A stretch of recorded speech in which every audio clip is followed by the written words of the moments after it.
ಮುಖ್ಯಮಂತ್ರಿ ಪದವಿಗೆ ಎಲ್ಲ ಒಂದು ಪಕ್ಷದ ಪರವಾಗಿ ಕಾರ್ಯನಿರ್ವಹಿಸಿರುವಂತ ಗೌರವಾನ್ವಿತ ರಾಜ್ಯಪಾಲರ ನಡೆ ಖಂಡಿಸಿ ಈ ಒಂದು ಪ್ರತಿಭಟನೆಯನ್ನ ರಾಜ್ಯಾದ್ಯಂತ ನಿನ್ನೆಯಿಂದಲೇ ಸಹ ಮಾಡ್ತಾ ಇರುವಂತದ್ದು ಆಗ್ತಾ ಇದೆ.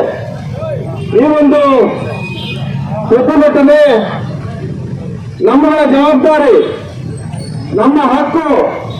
ಸಿದ್ದರಾಮಯ್ಯನವರು 40 ವರ್ಷದ ಸುದೀರ್ಘದ ರಾಜಕಾರಣದಲ್ಲಿ ಎಲ್ಲೂ ಸಹ ಒಂದು ನಿಂದನೆ ಆರೋಪಗಳನ್ನ ತನ್ನ ಮೇಲೆ ತಗೊಂಡಂತವರಲ್ಲ.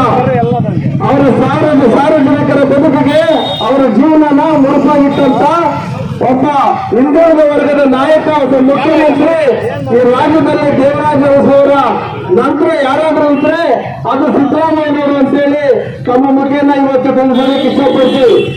ಆ ರೀತಿಯಾದಂತ ಒಂದು ಗಾಂಧಿ ಸಿದ್ಧಾಂತವನ್ನು ಅಳವಡಿಸಿಕೊಂಡು ಆಡಳಿತ ಮಾಡ್ಕೊಂಡು ಬಂದಿರಂತ ಮುಖ್ಯಮಂತ್ರಿಗಳು ಯಾವುದೋ ಒಂದು ಹಿಂದಿನ ಸರ್ಕಾರದ ಅವಧಿಗೆ ಆಗಿರಂತ ಹಗರಣ ವಿಚಾರಗಳನ್ನ ಮುಂದೆ ಇಟ್ಕೊಂಡು ಈ ಸರ್ಕಾರವನ್ನು ಇಕ್ಕಟ್ಟು ಕೂರಿಸಬೇಕು. ಮುಖ್ಯಮಂತ್ರಿಗಳ ವಿಚಾರವಾಗಿ ಇವರು ಒಳ್ಳೆ ಹೆಸರು ಮಾಡ್ತಾ ಇದ್ದಾರೆ, ರಾಜ್ಯದಲ್ಲಿ ಒಳ್ಳೆ ಕೆಲಸ ಮಾಡ್ತಾ ಇದ್ದಾರೆ, ಏನಾದ್ರೂ ಮಾಡಿ ದಮ್ಮ ಮಾಡಬೇಕು, ಅವರ ಬೆಳವಣಿಗೆಗೆ, ಅವರ ಶ್ರೇಯಸ್ಸಿಗೆ, ರಾಜ್ಯದ ಶ್ರೇಯಸ್ಸಿಗೆ ಗ್ಯಾರಂಟಿ ಕಾರ್ಯಕ್ರಮಗಳೆಲ್ಲವೂ ಸಹ ಯಶಸ್ವಿಯಾಗಿ ಮಾಡ್ತಾ ಇದ್ದಾರೆ. ಇದಕ್ಕೆ ಫುಲ್ ಸ್ಟಾಪ್ ಇಡಬೇಕು ಅಂತೇಳಿ ಮಾನ್ಯ ರಾಜ್ಯಪಾಲರ ಒಂದು ಏನು ನಡೆ ಏನಿದೆ ಅದು ಬಹಳಷ್ಟು ಖಂಡನೀಯ. ಏನು ಖಾಸಗಿ ಅವರು ದೂರು ಕೊಡ್ತಾರೆ ತಮಗೆ, ರಾಜ್ಯಪಾಲರಿಗೆ ಮೂಢ ವಿಚಾರದಲ್ಲಿ ಹಗರಣ ಆಗಿದೆ, ಒಂದಷ್ಟು ಸೈಟ್ಗಳು ಮುಖ್ಯಮಂತ್ರಿಗಳ ಒಂದು ಶ್ರೀಮತಿಯವರ ಹೆಸರಿಗೆ ಆಗಿದೆ ಅನ್ನೋ ವಿಚಾರ ತಮ್ಮ ಗಮನ ತಂದ ಕೂಡಲೇ ಸುಮಾರು 350-400 ಹೆಚ್ಚು ಪುಟಗಳನ್ನ ಅದು ಓದಬೇಕಾದ್ರೆ 8 ದಿನ ಬೇಕಾಗ್ತದೆ.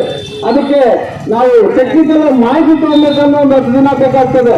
ಆದ್ರೆ ಈ ಪುಣ್ಯಾತ್ಮ ರಾಜ್ಯಪಾಲರು ನಮ್ಮ ರಾಜ್ಯದಲ್ಲಿ ಮೊದಲನೇ ಪ್ರಜೆಯಾಗಿ ಇನ್ನೇನು ಕಾರ್ಯನಿರ್ವಹಿಸ್ತಾ ಇದ್ದಾರೆ, ಸಂವಿಧಾನದ ಕಾನೂನು ಚೌಕಟ್ಟಿನಲ್ಲಿ ಅವರು ಅವೆಲ್ಲನೂ ಸಹ ಗಾಳಿಗೆ ತೋರ್ತಾರೆ. ಇವಾಗ ಬೆಳಗ್ಗೆ ದೂರು ಬರ್ತದೆ, ಸಂಜೆಗೆ ಮುಖ್ಯಮಂತ್ರಿಗಳಿಗೆ ನೋಟಿಸ್ ಕೊಡುವಂತ ಧೈರ್ಯನ ಅವ್ರು ಮಾಡೇ ಬಿಡ್ತಾರೆ. ಇದು ಸಂವಿಧಾನ ಬಾಹಿರ, ಇದು ಖಂಡನೀಯ. ಯಾಕಂದ್ರೆ ನೀವು ಏನೂ ಸಹ ತನಿಖೆನೂ ಮಾಡಿದ್ರೆ ಅದಕ್ಕೆ ಸಂಬಂಧಪಟ್ಟ ಸರ್ಕಾರಿ ಸ್ವಾಮ್ಯದ ಲೋಕಾಯುಕ್ತ ಇದೆ, ಪೊಲೀಸ್ ಇಲಾಖೆ ಇದೆ, ಇತರೆ ನಿಮ್ಗೆ CID ಇದೆ, ಇದೆಲ್ಲದಕ್ಕೂ ಸಹ ತಾಕೀತು ಮಾಡಿ ಅವರ ವಿಚಾರ ಏನ್ ನಡೆದಿದೆ ಅಲ್ಲಿ ಹಗರಣಕ್ಕೆ ಸಂಬಂಧಪಟ್ಟಂತ ಮಾಹಿತಿ ತರಿಸಿದಂತ ಕೆಲಸ ತಾವು ಮಾಡಬೇಕಿತ್ತು. ಏನೂ ಮಾಡದೆ ಏಕಾಏಕಿ ತಾವು ಶೋಕಾಸ್ ನೋಟಿಸ್ ಕೊಟ್ಟು ಮುಖ್ಯಮಂತ್ರಿಗಳ ವಿರುದ್ಧ ಅವ್ರನ್ನ ಅಧಿಕಾರದಿಂದ ಕೆಳಗೆ ಇಳಿಸುವಂತ ಕೆಲಸನ ನೀವು ನೇರವಾಗಿ ಮಾಡಿರುವಂತದ್ದು ಬಹಳಷ್ಟು ಖಂಡನೀಯ. ಸಂವಿಧಾನದ ಹಕ್ಕನ್ನು ಗಮನ ಮಾಡ್ತಾ ಇದ್ದೀರಿ.